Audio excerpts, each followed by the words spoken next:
All right, the next question. I'm stuck. Is it better to take more privates or take a break from tumbling or do something else? So this is a great question. So the go-to approach, as I mentioned before, for overcoming mental blocks is physical. More privates, more time in the gym, more reps.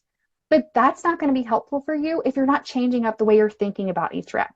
So the magic is going to happen when you think about, you're very strategic when you're thinking while you're doing the reps. Okay. Otherwise, you're just again, for something to change. You keep doing what you're doing and hoping for a new result.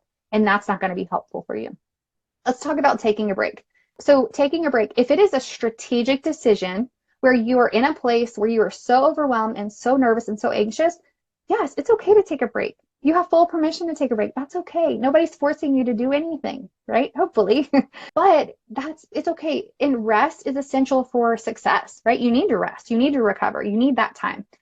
But a lot of athletes with mental blocks, it's not strategic for them. If they take a break, it's because the fear has gotten so much that they just can't work through it. They're avoiding the skill. So just be very careful and ask yourself if this is kind of where you're at. Am I strategically taking a break for a period of time to allow myself to breathe and work on focusing on new things, right? It's like you need to stop to be able to remove those expectations. That can be helpful sometimes, right? But doing it just because you're afraid, that's not going to be helpful.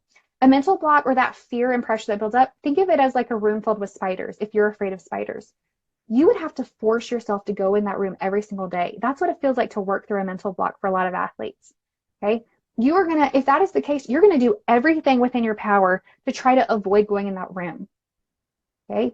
So that's why sometimes you feel like you don't want to work on skills when there's a challenge. It's not you being lazy. It's just literally your body trying to keep you safe by avoiding the fear, but it's good for you. There's so much goodness on the other side, right? But you do need to have the courage to be able to address it. So it's not a bad thing, but just be careful with why you're doing it.